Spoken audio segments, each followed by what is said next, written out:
আলাইকুম। এই যে আমাদের রাজু বাবুচি আর রাজু বাবুচির ছেলে, এই যে দুই বাপ্পাটায় 30টা ডিম চুলতে দিন শেষ করে ফেলেছে।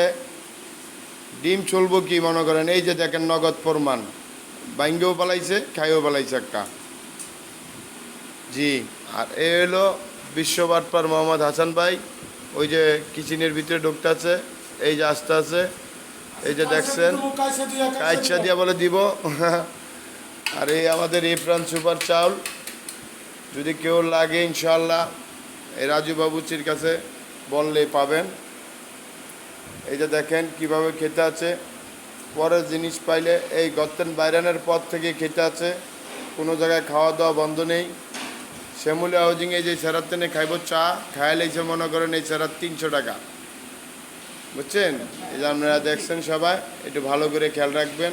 হ্যাঁ, এই লোকেরা যেখানে পান ডিমের কথাটা বলবেন সবার আগে। আসসালামু আলাইকুম। ভালো লাগলে লাইক কমেন্ট শেয়ার করে দিবেন ইনশাআল্লাহ।